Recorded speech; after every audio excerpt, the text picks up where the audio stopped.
Estamos hablando de la transparencia y de la importancia que tiene para nosotros los ciudadanos que los gobiernos sean transparentes y abiertos. El día de hoy nos acompaña Alejandra Rascón, de Transparencia Mexicana, una organización de la sociedad civil que ha venido trabajando desde hace varios años en impulsar no solamente la transparencia y los gobiernos abiertos, sino también en crear sistemas anticorrupción que sean la punta de lanza para el gobierno federal, pero también para los gobiernos locales. Alejandra. Gracias por la invitación. Pues para entrar en discusión, me gustaría preguntarte, ¿qué es para ti ser una buena ciudadana? Yo creo que un buen ciudadano es aquel que participa en las acciones de su gobierno en la medida de sus posibilidades, desde el ciudadano que va a votar, creo que sería la parte indispensable, pero también el ciudadano que se interesa por ver que el gobierno funcione bien para él, que los servicios públicos pues sean esos servicios que le ayuden a tener mejores condiciones de vida, mejor calidad de vida, y que cuando este no funcione, pues también contribuya con el gobierno para hacer una queja, para presentar una recomendación. Es un ciudadano que participe y que entiende esta correlación que debe haber entre la ciudadanía y el gobierno para que las cosas funcionen. Alejandra, ustedes han venido trabajando de manera muy importante el tema de la transparencia. Sí. Pero sería importante que nos compartieras cuál es el concepto para ustedes de qué significa transparencia. Transparencia Mexicana fue fundada ya hace 15 años. Y cuando empezamos trabajando con el equipo de transición del presidente Fox, hablábamos sobre la necesidad de un sistema que se articulara a las diferentes piezas, ¿no? Tanto la parte anticorrupción como la parte de transparencia y acceso a la información, que son dos temas distintos, pero van de la mano, son como dos caras de una misma moneda, ¿no? La transparencia efectivamente es algo que ayuda a prevenir riesgos de corrupción, pero es pues abrir información, que el gobierno rinda cuentas, que explique por qué toman las decisiones que toman y cómo los programas que opera pues tienen un impacto en la calidad de vida de la gente. No es nada más abrir información, es también justificar, rendir cuentas, ¿no?, a los ciudadanos para los cuales gobiernan. En aquel entonces la propuesta que planteó Transparencia Mexicana, bueno, pues la ley de transparencia fue la que prosperó, ¿no?, ha avanzado mucho más, y ahora México cuenta con una ley de avanzada en materia de transparencia y acceso a la información. En la parte del sistema, sé que vamos a hablar de eso al rato, bueno, es algo que ahorita estamos también trabajando muy fuerte para esta articulación de la que venimos hablando pues de tiempo atrás. Pues ya que hablaste de ese tema, ¿por qué no profundizamos? Hoy hay una discusión en el Senado de la República de una ley general de transparencia. Ha habido un ejercicio democrático de establecer audiencias públicas con diferentes instituciones y organizaciones de la sociedad civil que consideran que hay temas que tienen que afinarse. Platícanos la importancia de la audiencia pública y como que los elementos finos de esta nueva ley. Muchas gracias. A finales del año pasado, en diciembre, se realizó un ejercicio de co-creación, un ejercicio inédito en México, de co-creación entre la academia y las organizaciones de la sociedad civil con los legisladores, ¿no?, en el Senado. Fueron muchas mesas de diálogo, muchas reuniones de trabajo para hacer una iniciativa que cubriera como diferentes preocupaciones y diferentes inquietudes que la sociedad civil y la academia venían impulsando y que respondiera sobre todo a lo que se planteó en las reformas constitucionales, ¿no? Cómo hacer que la ley secundaria responda a las reformas constitucionales y no como nos ha pasado en muchas otras reformas que estamos teniendo, que queda muy bonita en la parte constitucional, pero en la parte de la ley reglamentaria se complica la cosa, ¿no? Entonces, para evitar esto y para que el ejercicio reflejara las inquietudes de estos sectores, se hicieron estos ejercicios de co-creación, de coparticipación, que nosotros les llamamos de parlamento abierto. La cosa iba avanzando bien, se iban desarrollando, bueno, pues como incorporando las inquietudes, pero en el mes a finales de enero, febrero, empezaron se detuvieron las pláticas, ¿no? De pronto empezaron a aparecer cambios en la iniciativa y eso empezó a generar mucha incomodidad y mucha inquietud y mucho desconcierto de por qué estaban pasando estos cambios, ¿no?, en el articulado, en la iniciativa que se estaba planteando. Las audiencias públicas que se realizaron el lunes y el martes tienen la virtud de haber reencauzado este diálogo, de haber reencauzado estos espacios para escuchar la voz de los diferentes actores. Había antes como reuniones de las que se murmuraban, ¿no?, en lo oscurito, que si Consejería Jurídica estaba opinando, que si otros actores estaban proponiendo, y estas audiencias públicas tienen esa gran virtud, ¿no? Volver a poner de manera transparente las cartas sobre la mesa, que Consejería Jurídica abra su juego y plantee sus inquietudes, también lo haga así la sociedad civil, la academia, otros actores, organismos autónomos, el banco, la CNDH, fideicomisos públicos. Entonces, en un ejercicio pues, muy abierto, transmitido por el canal del Congreso, cualquiera que esté interesado puede escuchar las diferentes posiciones y obviamente el órgano legislador pues es el Senado, ¿no? Las negociaciones se darán entre las bancadas, porque para eso los elegimos, ¿no? Correcto. Para que hicieran las leyes, pero habiendo escuchado la voz de los diferentes actores. Poco en los últimos años se ha venido avanzando en crear un sistema institucional para que los ciudadanos puedan tener acceso a información a través de solicitudes de información. Sí. ¿Por qué no les platicas a nuestros amigos la importancia que tiene para los ciudadanos que puedan formular solicitudes, pero lo más importante, que puedan ser respondidas con las características de lo que están pidiendo los ciudadanos? Claro que sí. Pues como sabemos, esto de la Ley de Transparencia empezó ya hace casi 15 años, pero se ha avanzado mucho en la apertura de información desde el gobierno. Creo que si vemos a 15 años atrás, sí es abismal la diferencia de la información pública disponible que había en aquel entonces con la que hay actualmente. Sin embargo, la participación de los ciudadanos para exigir esta información, para presentar solicitudes de acceso a la información, creo que es todavía un espacio en el que tenemos muchísimo camino por andar. Por un lado han sido principalmente académicos, organizaciones de la sociedad civil, periodistas, quienes hacen uso de este derecho, pero el ciudadano en general pues no hace tanto acceso a estos espacios. Entonces, bueno, por un lado se está buscando que el gobierno tenga la información ahí proactivamente para evitar el tener que hacer una solicitud formal y empezar con todo un proceso, pero por otro lado también se mantiene este proceso y se facilitan los medios, se reducen los plazos en algunas cuestiones. Por ejemplo, se obliga, algo muy importante que en las audiencias públicas Transparencia Mexicana ha hecho énfasis, que los funcionarios públicos tienen que documentar las gestiones que realizan en sus actividades, que estén en el marco de sus atribuciones, para que cuando el ciudadano pida información no tengan una respuesta de inexistencia de la información, ¿no? Entonces, ahí había un artículo que estaba como en duda de qué tanto era obligado el servidor público a documentar su quehacer, y es uno de los puntos en los que se ha hecho énfasis, ¿no? Que se tenga que documentar para que entonces cuando se pida la información esté ahí. Que al parecer una de las barreras de entrada importantes para todo el sistema de transparencia es lo que se refiere a que los funcionarios muchas veces asumen la atribución de decir que esa información es reservada y por lo tanto no lo dan. Hoy hay una discusión para poder delimitar con toda claridad esa atribución que tienen hoy los servidores públicos. Sí, ciertamente. Ahí hay una palabra técnica que se llama prueba de daño. Cuando alguien clasifica una información como reservada, tiene que argumentar que es más grave el daño que se causaría si esa información se hiciera pública que el hecho de que esa información se mantenga como confidencial.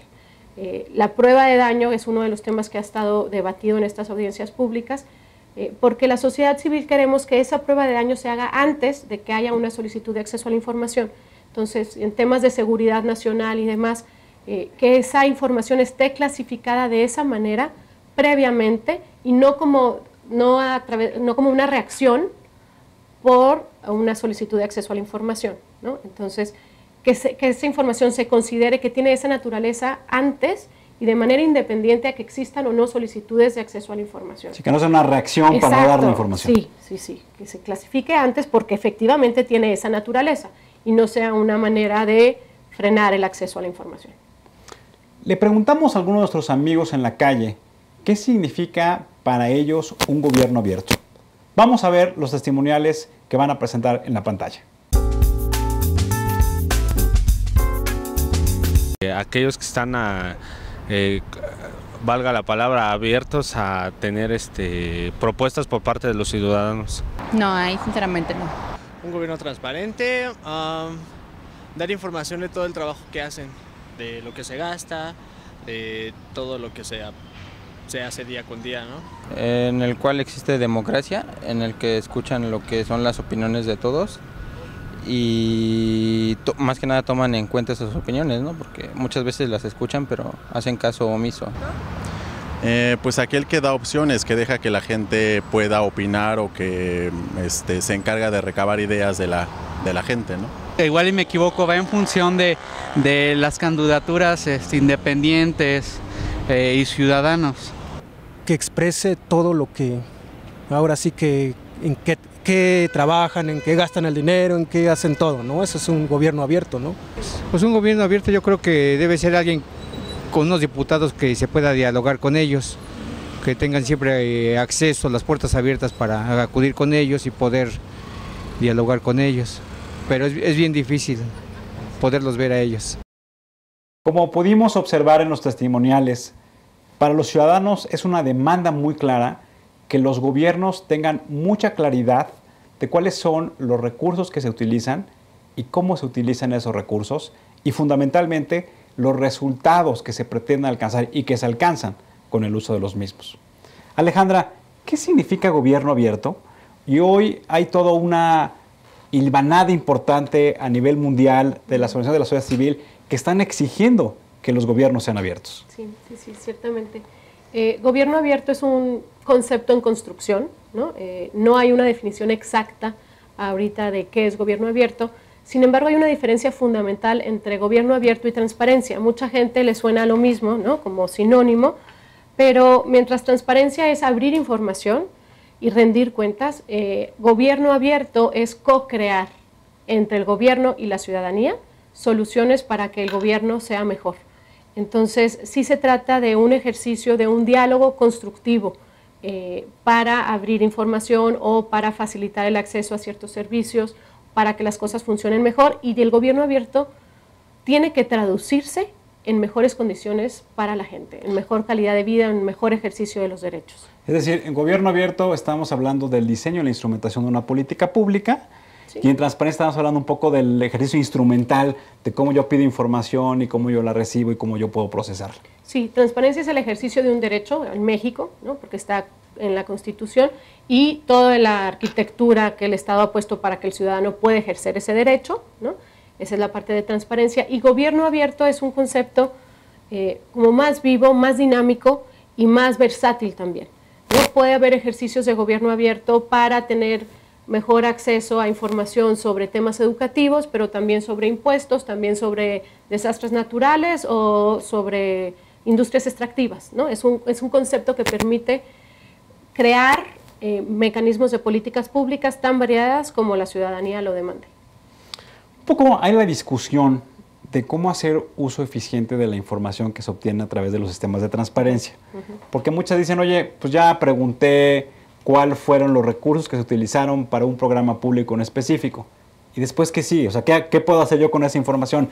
¿Qué puedo hacer yo como ciudadano para exigir que realmente el uso de esos recursos sea eficaz y se alcancen los resultados? Sí. ¿Qué está haciendo transparencia en ese sentido? Bueno, desde Gobierno Abierto, por ejemplo, hay un grupo de 8 organizaciones de la sociedad civil que estamos impulsando junto con el gobierno este programa, la Alianza por el Gobierno Abierto, y hay compromisos concretos, 26 compromisos concretos, en los que a través de una consulta pública y con especialistas se identifican estas necesidades, ¿no? en diferentes mesas temáticas que tienen que ver con temas de compras públicas, educación, salud, todo lo que comentábamos, y se llegan a compromisos muy concretos, es decir, bueno, por ejemplo, en tema de educación, tenemos acceso a la información, hay bases de datos sobre esto, pero el ciudadano que está aquí quiere acceder a una beca. Y el poder acceder a una beca a lo mejor es muy confuso, la información está en diferentes espacios, a lo mejor necesitas conocer al director o tener un contacto que te diga cómo presentar tu solicitud.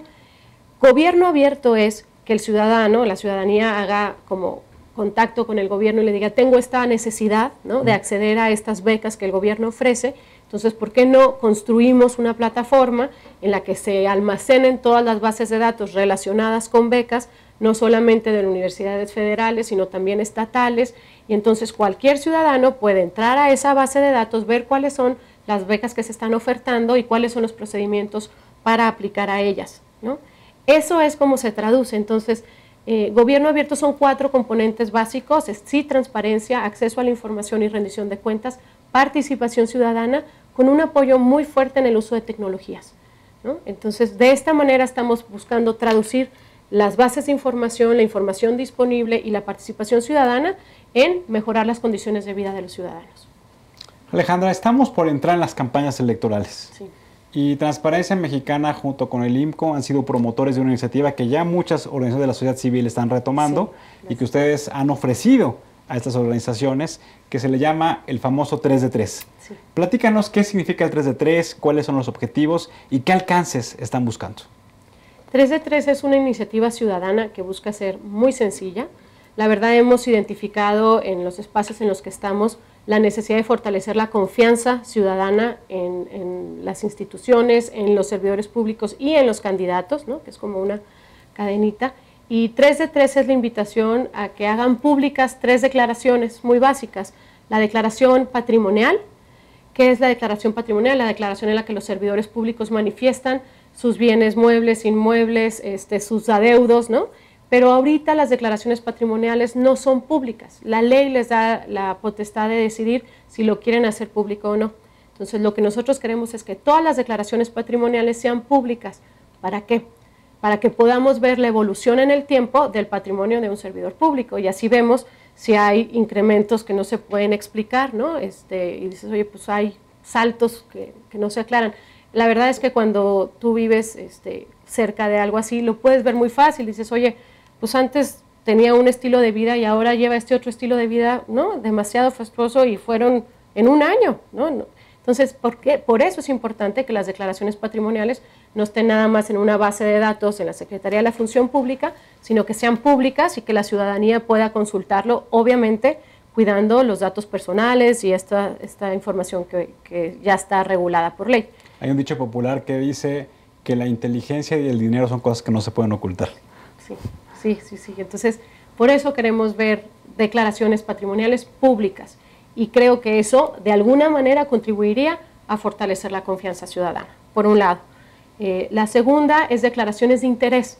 Eso en México todavía no está regulado, es uno de los puntos que se van a abordar con el Sistema Nacional Anticorrupción, y lo que queremos en muchos otros países ya está regulado, ha avanzado muchísimo, o sea, tampoco estamos descubriendo el hilo negro. Y tener intereses no es un delito, ¿no? El problema es que cuando haya un conflicto de intereses entre tus intereses personales y los intereses públicos, tratándose de un servidor público, la decisión que tome el servidor público sea para beneficiar a la colectividad y no para ganar ventaja, ¿no? de esa decisión. Entonces, por eso es muy importante que los funcionarios declaren sus intereses, para que nosotros sepamos en qué consejos de administración se sientan, en qué empresas tienen acciones, sus familiares, dónde trabajan también, qué posibles conflictos de interés podrían tener, y en caso de suscitarse un posible conflicto de interés, pues se excusen, ¿no? Y no tomen parte en esa decisión pública, ¿no? De acuerdo. Y el tercero es las declaraciones de impuestos, porque pues es muy importante que todos contribuyamos al gasto de la Federación y al gasto del Estado, y saber que yo creo que un requisito indispensable de cualquier servidor público o cualquier candidato, pues es que pague impuestos, ¿no? Para saber que contribuye, ¿no? al gasto de todos. Yo he sido promotor del 3 de 3 y me parece que ese es un instrumento que tenemos los ciudadanos que podemos aplicar. Pero algunos me han dicho, oye, ¿cómo puedo proteger mis datos personales? ¿Qué respuesta les podemos dar? No, obviamente sí hay un tratamiento especial para datos personales, que esos no se testan, es la palabra que usan, ¿no? Es decir, que en términos prácticos significa que le pones como tachadito, negrito, sí, para que no se vea esa información. Sí, para que no se vean los datos personales, obviamente esa información hay que cuidar. Lo importante de 3 de 3, y yo creo que ahorita dices, es que el ciudadano lo exija. O sea, ¿qué puede hacer un buen ciudadano? Volviendo al tema del programa, es exigirle a tu candidato, ¿no? Él te está pidiendo su voto, pues tú pídele a cambio que haga públicas sus 3 declaraciones, y de esa manera podamos empezar a reconstruir un andamiaje de confianza entre los funcionarios y los candidatos que ahorita pues está muy dañado. Entonces, si tú me pides tu voto, si tú quieres que yo confíe en ti de que vas a ser un buen servidor público, pues yo te pido que hagas pública esa información, y de esa manera yo pueda confiar en que eres una persona pues, que se conduce de cierta manera.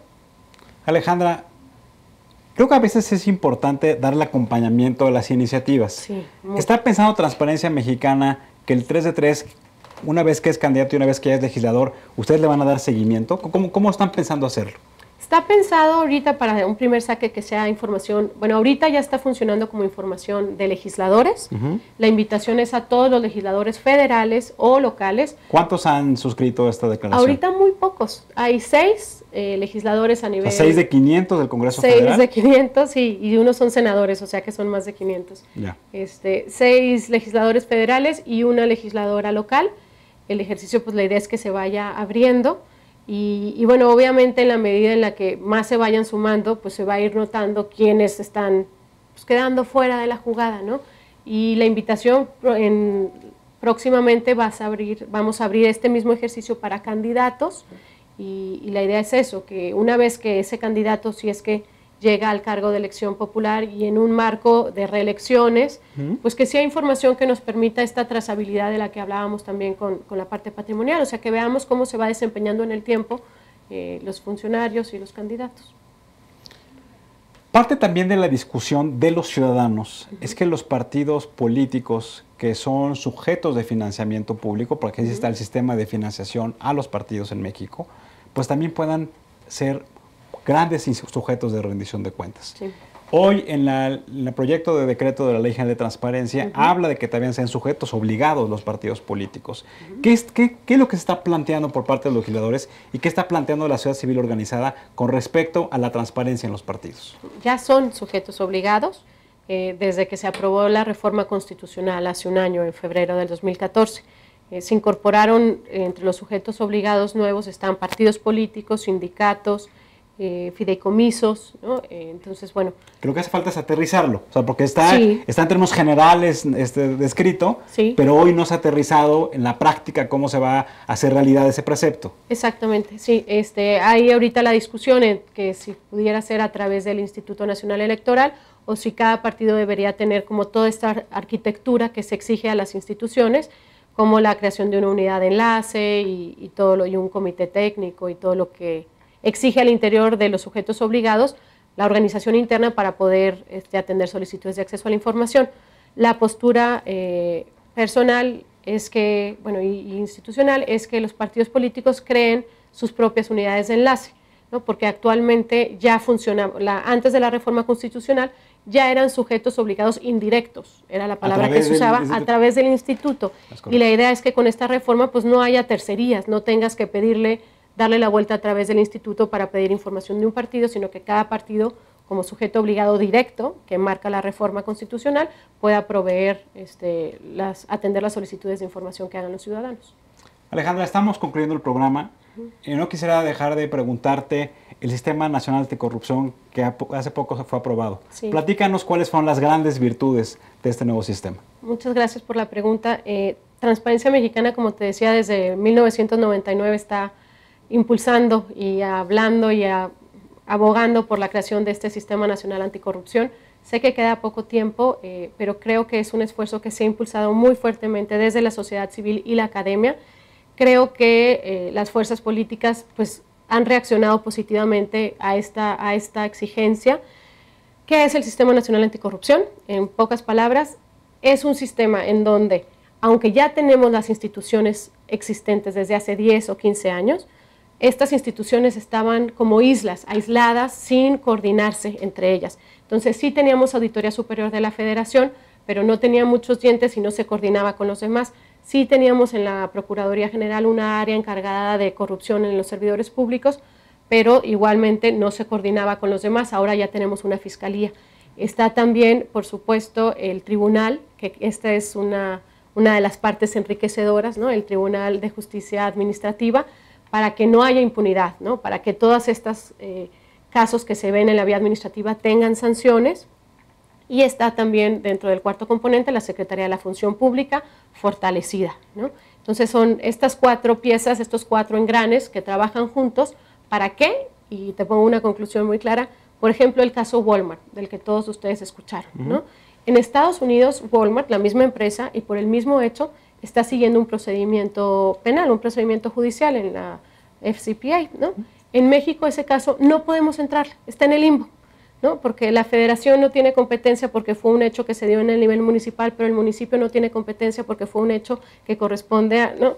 Y entonces, entre que son peras y son manzanas, no hemos podido entrarle a ese caso cuando el mismo hecho ya está siendo investigado en Estados Unidos. ¿Por qué no le podemos entrar? Porque la forma en la que nos estamos organizados, no permite la coordinación entre las diferentes instancias. Entonces, el Sistema Nacional Anticorrupción, como lo pensamos desde ahorita, está visto como en ingeniería inversa, es decir, ¿qué tenemos que hacer para que en México no se vuelva a dar un caso como el de Walmart? Alejandra, ¿cómo nos organizamos? Muchas gracias, gracias por el trabajo Tulio. ciudadano de Transparencia Mexicana y gracias a ti también por tu trabajo ciudadano. Encantada, gracias por la invitación.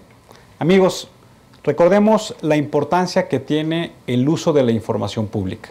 Es una herramienta que tenemos, un arma que tenemos los ciudadanos para poder exigir mayores cuentas a los gobiernos. Gracias por vernos el día de hoy y recuerden, ante todo, seamos buenos ciudadanos. Muy buenas noches.